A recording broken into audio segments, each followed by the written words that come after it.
Okay. Talking about my mother, she was a very slim woman. She had the same kind of nature as her mother, very placid nature. Nothing seemed to get her in a phase, whereas my father was opposite. He just got really excited about things and couldn't, anything seemed to get him not upset, but he would get nervous about things and things. And my mother always smoothed out the way for him. I can't remember too much about my mother when I was very young, but when my brother and Lily and I, my father and mother used to walk over to where his family lived. My grandparents had a big house on the banks of the Clyde, and we walked, it must have been about 4 miles or something. We would walk down through one of the busy districts down at the Gorbals in Glasgow, and along through the green and onto the banks of the River Clyde, and walk along there till we came to where my grandparents' house was in Rutherglen. And we used to stay there. We'd go there on a Sunday or a Saturday night.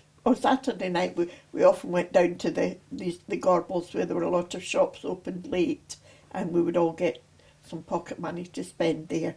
And then on a Sunday we'd go to Sunday school and then walk down to my grandparents' house. We'd come back, it would usually be dark by the time we came back at night. And as we came up the last little kind of hill before our home, there was a man played a little tin whistle on the corner of the street for begging for money or playing for money, and we always got a penny each to give him. And I remember after John died, it was a custom for the children in the family to have black armbands on all their clothes. And we came up this road one day, and the man saw us coming. Sorry. And he saw the armbands on Lily and I, and he missed John, and he got into a terrible state. He was crying, and he was really in a mess. My father and mother had to stay with him for a little bit till he could calm down. My mother was very ill after John died, and my grandfather and grandmother took us to Oban on a holiday, or not Oban, Tainault, a place just near Oban, and we went to a boarding house there, and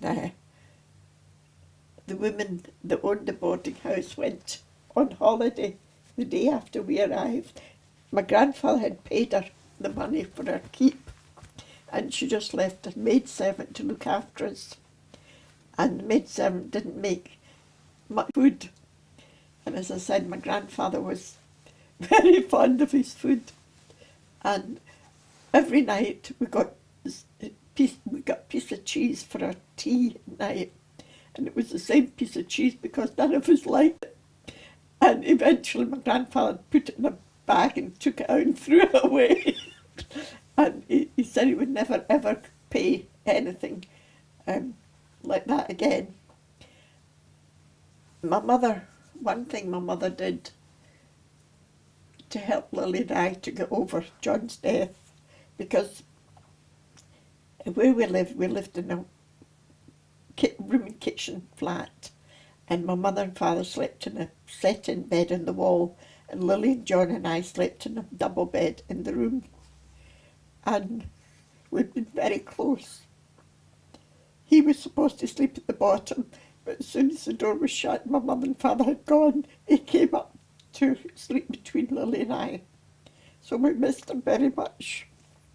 And one thing about when he died, there weren't any funeral parlours or anything. When people died, the coffin was left in the house, and it was usually a week before the funeral.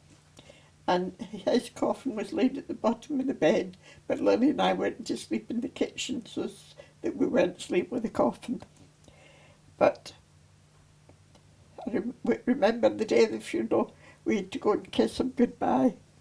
But my mother, at night, she took us to the window every night to look at the stars.